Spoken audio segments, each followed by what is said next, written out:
Dr. Ed Young, and I'm going to talk about him and Tony Evans. Dr. Tony Evans, of course, we remember, and I love his ministry. Now, I saw some people complaining. He is a black pastor, handsome older gentleman.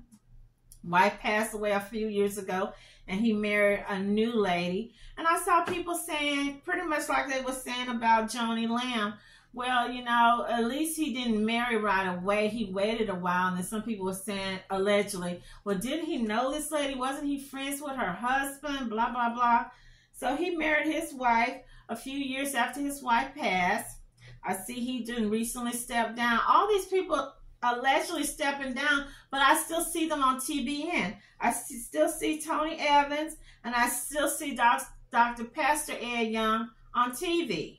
Okay, and I'm going to go back to Pastor Ed Young. So back to Dr. Tony Evans. So with his wife, his current wife, her husband, they were on their way, allegedly, I'm not looking at allegedly, to go to his wife's funeral or to the wake, because I think he taught, or her husband taught under Dr. Tony, and that man had a medical event and ran the car right into the neighbor's or someone's house, into their garage, had a medical event.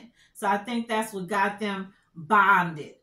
I know that he was preaching about not so much the election or abortion, but he was telling people to vote their conscience, or we need to basically love one another, love each other. So he wasn't doing that, and I'm not attacking or making any kind of off crazy comments against Pastor Hagen, his son, and the other Brimstone preachers, Kenneth Copeland and whatnot. But he wasn't preaching that Brimstone. He's just saying we need to love each other. We need to put each other first. He was like the only one that I saw that wasn't doing the brimstone and hell, or telling people like this Jeffries man. Well, we see why Jeffries got all that PPP money from Donald Trump. I was fixing to say Bishop Trump. Oh my goodness, no, you guys. So that's why Dr. Tony Evans, if he stepped down, and if Pastor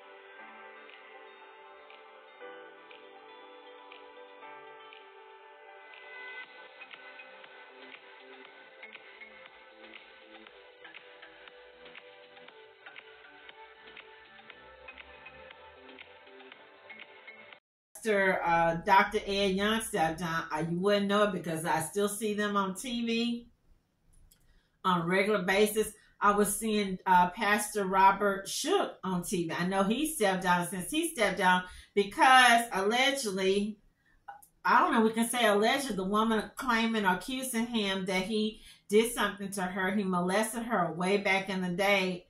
And he refused to pay this woman, what was it, $1 million or $200,000? And since then, there has been more pastors at that same church. I don't know if at that same church or his satellite churches.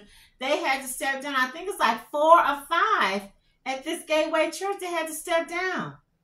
Now, what I found about I wouldn't say doctor, but Pastor Robert Morris, one of his daughters is married to a black man, so he's got some biracial grandkids. I don't think he really have a large black membership congregation, but he do have 2 black pastors preaching, teaching at 2 of the satellite churches. What got me was I saw a lady was talking about going to being a black person, having a white pastor, and that she did go to his church. This was before the scandal broke out. I don't know if she's still going, but she said she did go. She enjoyed it. She was surprised that she would having a white minister or teacher, over her. So that's a little bit about that. Also, I wanted to go, it's so much.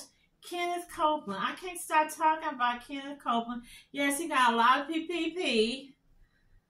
They were all, like I said, on Daystar the night. Posted to the church website. Stepped aside from leading the 10,000-member Oak Cliff Bible Fellowship. Evans cited a past sin as the reason for the move after more than 40 years at the pulpit. Our 4 Stephen Dial live with what Evans told the congregation. Stephen. Yeah, the news was a big shock to the faith-based community nationwide, and Evans, who recently got married, said that he committed no crime, but committed a sin. Sunday, renowned Dallas pastor Dr. Tony Evans told his congregation he would be stepping away from his senior pastoral duties. Evans spoke to the congregation, but it was not part of the recording posted to the church website, which featured lead associate pastor Bobby Gibson. Good morning, Oak Cliff. Come on, clap, clap, clap, clap. Evans grew the congregation of Oak Cliff Bible Fellowship to 10,000 members, serving as pastor for more than 40 years. Evans set the foundation of his ministry as the commitment to the Word of God as the supreme standard. In a statement, he went on to say, "A number of years ago, I fell short of that standard. I am therefore required to apply the same biblical standard of repentance and restoration to myself that I have applied to others." There's been much speculation as to what specifically caused Evans to step aside and for how long. He did not address that directly, but said, "While I have committed no crime, I did not use righteous judgment in my actions. In light of this, I am stepping away from my pastoral duties and am submitting to a healing and restoration process established by the elders." Evans' ministry was the genesis for former President George Bush's faith-based initiative. Bush visited the church in '98 during his campaign and returned as president for the dedication of the church's Christian Education Center. He decided to become part of this special unveiling. Evans also has ties to the Dallas Cowboys. His son, Jonathan, is the team chaplain. During his time with the Cowboys, Tony Romo worked with Evans, donating $1 million to his urban initiative. Romo's donation led to the nationwide expansion of the program, where churches adopted public schools and provided mentoring and other services. Now, the statement also went on to say that the leadership will advise the congregation on the next steps forward. Of the election going, talking about the abortion, talking about blah, blah, this, basically telling you in a nutshell, to vote Trump. And all I could think of seeing him on Inside Edition with his finger pointing at the reporter, like, get away from me. Don't ask me any questions about all these planes I own, all these big $100 million planes I own. Don't ask me about this. Don't ask me about that. And I remember when that cop, was it those cops in Dallas? Was there a cop in Dallas that was deleted, or was it the lady who had went upstairs to that man's apartment and shot that guy in his own apartment, and she was saying it was hers? But whatever, I don't remember which one it was, but I remember he said, "You black pastors, y'all need to teach y'all members how to respect the cop." I was like, what? I just kept looking. I was like, what? I don't know if Pastor Creflo Dollar is still doing tithes and offering the Kenneth Copeland Church, but I remember he said back in the day, he said that we tithes and offering to to Kenneth Copeland Ministries because he's my father in the spirit world. He's my spiritual father. So I went on Creflo Dollar's Facebook and something else. I went on Bishop Jakes. I went on that other pastor, Pastor Winston, to see if anybody was saying anything, anybody was commenting. I was looking to see if they had a video of him saying that, because I was like, did he really say that? And then he goes on, he say that when I go to the restaurants, when I go to the donut shops, and I see a cop or police, I buy them a coffee. And I was like, wait a minute, sir, with that kind of money that y'all have, y'all can donate a whole barbecue spread every Friday to a different police department. You can donate coffee, donuts, croissants, turkey, pan sausage, biscuit, scrambled eggs, and grits every day of the week to 2 or 3 police stations with the kind of money that they making. Talking about that, I'd just like to ask you about why you don't want to fly commercial. Why have you said that you won't fly commercial? You said that it's like getting into a tube with a bunch of demons. Why do you think that? Here's how Inside Edition's chief investigative correspondent Lisa Guerrero interviewed televangelist Kenneth Copeland. They are some of the most popular and flashy TV evangelists in the country. When we decided to do this interview, we were aware of his schedule. And we knew that he was going to be in Branson, Missouri for an event, for a several-day seminar. And so we flew down there, my team and I. You kind of caught me off guard here, okay. We always try to call ahead of time when we do these kinds of interviews and, ask them for an interview. And sometimes they get back to us, sometimes they say no. In this case, we wanted to talk to Kenneth Copeland about his comments about getting into a tube full of demons, and he wouldn't fly commercial because of that. Do you think that people that fly commercial are demons? Give me a chance to talk, sweetheart. I'll explain this to you. But it's a biblical thing. It's a spiritual thing. It doesn't have anything to do with people. You're a very wealthy man. Yes. Yeah. And some people would say that is it appreciated? May I add something to that? My wealth doesn't come from offerings alone. Because you sell things, books and DVDs. Yes, and I have a lot of natural gas on our property. Didn't know that, did you, babe? Now I do. Yeah, you do. Calling me baby and sweetheart. My answer to that is that I was really, truly interested in what he had to say. I just let those comments kind of roll right off my back because I wanted him to answer our questions. If I were to get defensive or, say something back to him that would have been ugly, then maybe he would have gotten into his car and driven away. And our purpose, of course, was to try to get him to talk. Because you haven't, I want to get to that thing about the demons. Yes, please. The Bible says in the book of Ephesians, oh, God, I love this. We wrestle not with people. At the end of the day, when that, 11 or 12-minute conversation was done, we looked at it and we thought that our viewers might want to see the entire conversation. It was one of the wildest interviews I've ever done for Inside Edition. This was one of the first times that we've ever put out an entire interview. I think people like to see the approach. Reverend Copeland! Hi, I'm Lisa Guerrero with Inside Edition. How are you? I think they enjoyed seeing the banter going back and forth. He pushed back on some of my questions, and I pushed back on some of his answers. Do you really believe that human beings are demons? No, I do not. And don't you ever say I did. So, someone on one of these YouTubes was saying not only was his daughter, one of his daughters, I think he only has one daughter, she's been married 3 times, allegedly. Both his son and daughter, allegedly. And I'm like, well, I guess let's look at it this way. At least they were married. We got people that have pastors as dads, and they got 4 and 5 kids by 4 and 5 different guys, ain't never been married. So at least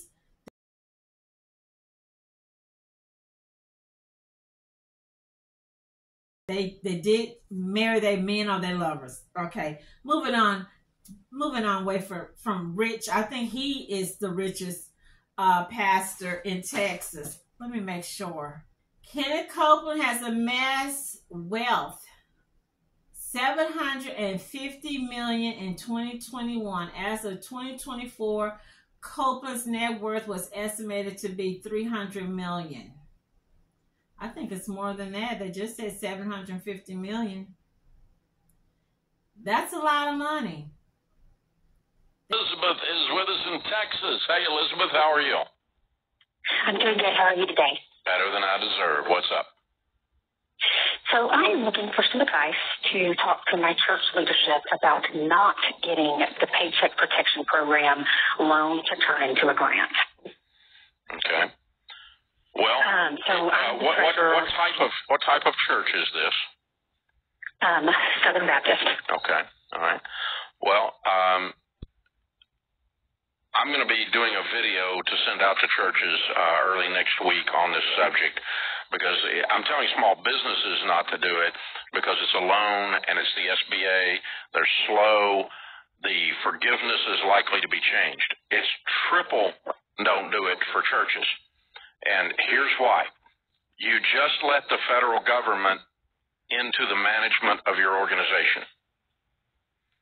And if you don't think that there's a high probability that people who do not agree with your theology in Congress will tie the forgiveness of that loan to you behaving in a politically correct way, then you're naive. You are about to get messed over by your government. You're about to be forced to do things that you believe the Bible tells you not to do in order to get the forgiveness of this loan. That is coming. It's not in the writing today, but all you've got to do is have a regime change in the White House, or all you've got to do is have, people with that believe things that you believe the Bible doesn't say, voted into, attach it to the back of a bill, like they did attached crap to this bill. But it'll be, okay, then, we were going to forgive it, but we won't forgive it unless you go along with this social view of this issue that I guarantee you Southern Baptists wouldn't agree with, okay? So you're about to get your church into a mess. An update to a years-long Eyewitness News investigation into the Church of Bleach.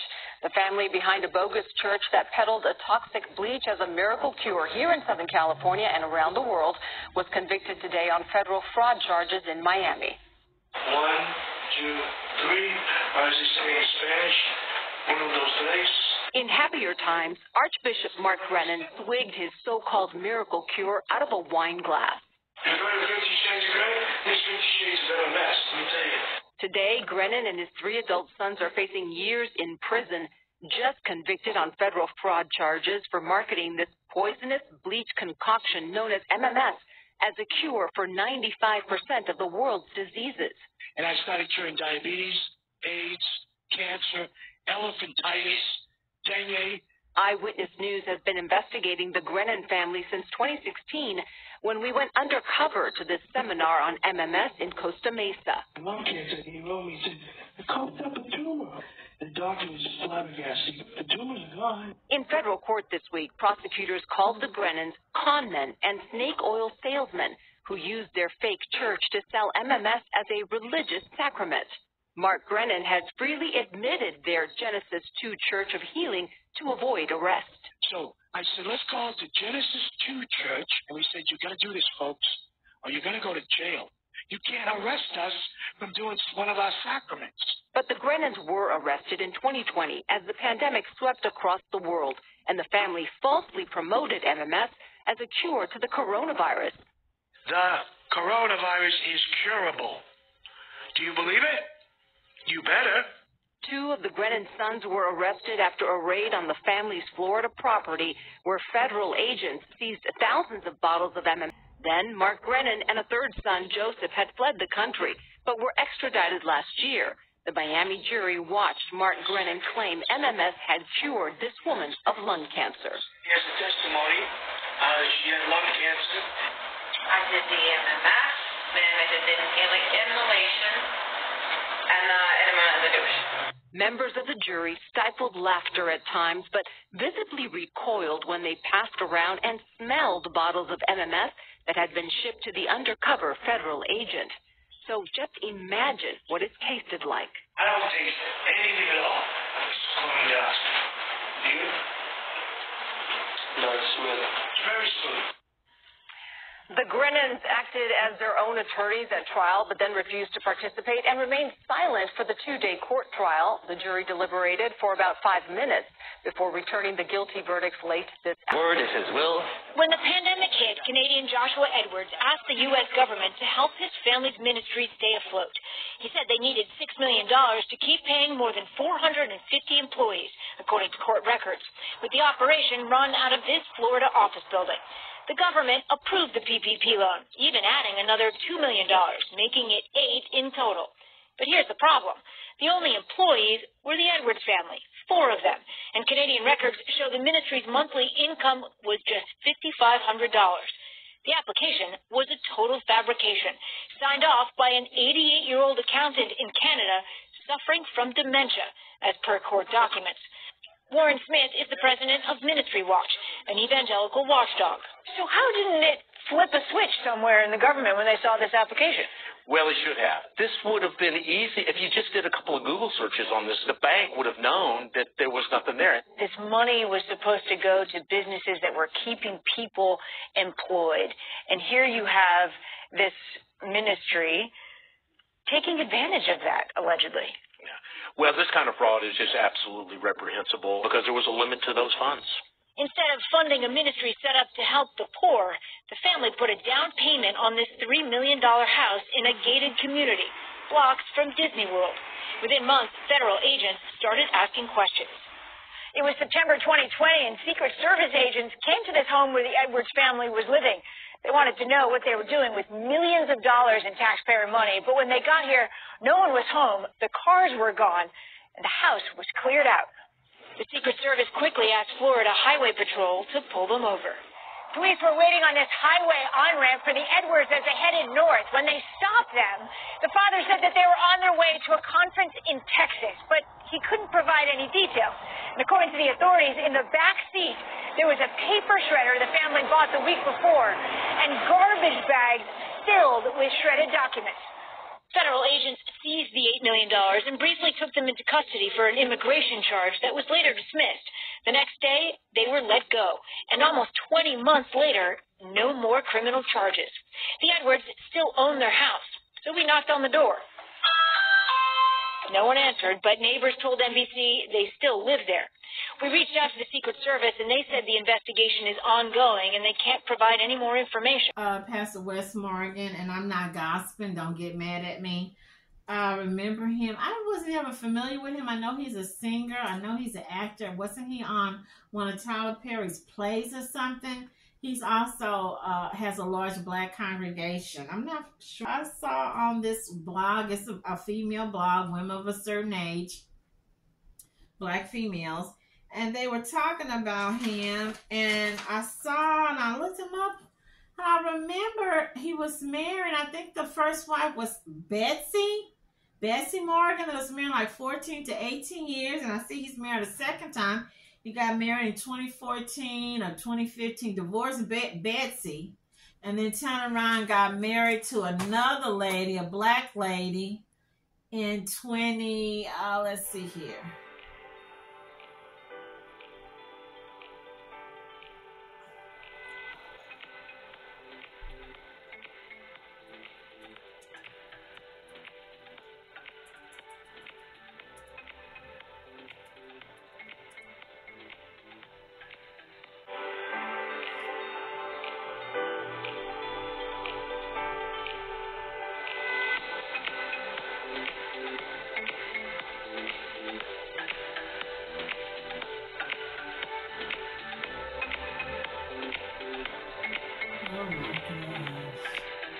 I saw the ladies was saying something about he was married or divorced. So Morgan was married 18 years to Betsy. I think this was his childhood sweetheart.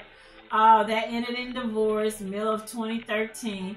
He married Danielle Walker on 2014. She gave birth to his child later that year. Okay, so I know that when I first saw him, I saw a couple of kids, so like two boys and a daughter, a blonde. And then I saw the younger girl. She obviously looked biracial or black. And I kept looking, I'm thinking, is this really his child? Is this an adopted child? Is this one of his siblings or brother's kids or something? I don't know if he have any siblings. He probably do. His parents, he's from a family of pastors. The whole family are people that's been in church all their life. So when I looked, everything was kind of vague. So I finally, you know how you just read and you look. So this was a child, a little girl. She's not little anymore. Looked like she's probably about 18 or 20. This was a child he had, obviously, during his marriage to Betsy. So he was married to Betsy. She looks like a blonde. And then he had the little girl, it's his third or fourth child, with a black lady. I don't think it's with this new lady he's married to, Danielle. So when he divorced his blonde Betsy, what the women were saying, allegedly, because I don't need anybody to come at me. I don't have any money. I'm poor, okay? I was like, wait a minute. I saw someone say, well, somebody I know that goes to that church said that when he was married to Betsy, that the woman was pregnant and she would prance around and then she would purposely sit right by his wife, and everybody in the church knew that baby was Pastor West's baby. And I was like, what? Wait a minute, where's all this going on? Allegedly, where's all this going on? And then, so they got a divorce and never said why they got a divorce. And he heard and married this lady. At least he married her. Okay, because, hey, let's keep it real. Back in the day, when white men would get their black women, concubines, mistresses knocked up, or half the time it really wasn't consensual. They were being raped or sodomized. Ain't nobody was marrying them. They weren't married. I'm just trying to find something black. They weren't married. The lady would be lucky to get a chicken. She'd be lucky to get a couple coins to get a Lunchable for the kid, or to put a roof over their head. And you couldn't go to the Attorney General child support. You get thrown out or burned or put on the cross or lynched or something, or pushed to run over to another town to get away because they have the mob after you. But it's just weird to me, all this stuff that's going on in these churches, right? We've talked about it. The predators in the church, children, women. I talked about the story about the lady Missy Beavers that was unalive at a church in Midlothian, Texas, putting on a health club event, a workout event, and somebody creeps up, and we've seen churches being bombed. We've seen people in the church praying, somebody break in and start shooting them all, and we've got pastors counting the members out of money, out of their life savings, out of their houses, out of their inheritance. You guys, the last one, Dr. Ed Young out of Houston, Texas, Second Baptist Church. He has retired his son. He's got two sons. Another one, Dr. Ed Young out of Dallas. And then I think Ben, the son, has taken over his church. The reason I'm bringing him up because I remember a few years ago he had gotten in trouble with the Jewish community. Some Jewish leaders came to speak to him because he had said something. I don't know if they thought it was out of the way about the Jewish community. And then his wife passed a few years ago. So I was just looking through his Facebook page. I don't know what I was looking for. And I looked and I went and I Googled and they said, oh, he's remarried. And I said, wait. And I looked at this woman like, this is not his wife. I thought his wife had died. So he remarried. And what I thought was weird, I didn't see any wedding pictures on the side. I didn't see anything of the wife. It seemed like it was just kind of like download or downplayed. And then when I finally found a picture of her, and I'll show it, the people were saying that she had been sick or out on leave, and they didn't know, she was coming back. But she had been a member of the church, I guess, even when his wife was alive for like 20-some years. The lady had been involved at the church. And normally when a lot of these older pastors' wives pass, it normally be a woman in the church that they start dating or they, marry or whatnot. Rarely is it someone outside of the church from another church. I'm just saying, but yeah. Now his church is mixed. He's not a pastor, a white pastor, or was a white pastor of a predominantly black church. It's just that it's just weird to me when I see people. I don't know. I guess I want to think about Jim Jones. It gives me a Jim Jones type of creepiness.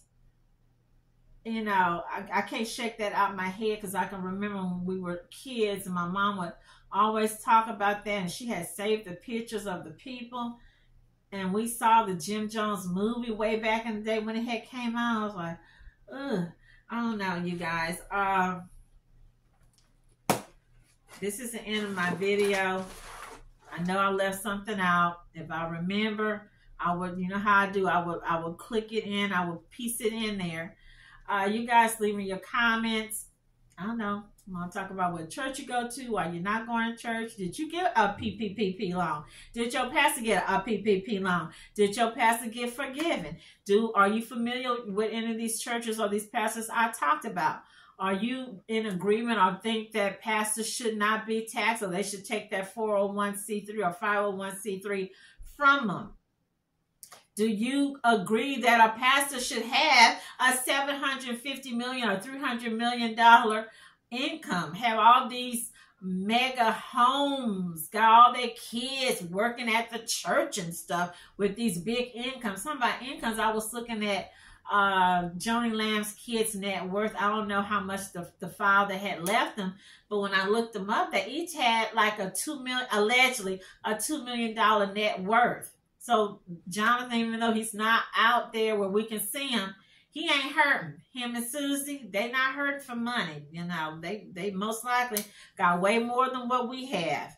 If you put 20 of us together, they still got more money than us. The same thing with Bishop T.D. Jakes and his kids, and of course Kenneth Copeland and his kids, and so forth, and Jesse Duplantis, the Cajun pastor. Okay. So, hey, you guys, I want to thank you for joining me at Maria Loves to Talk. Stay healthy, happy, and blessed. Thank you.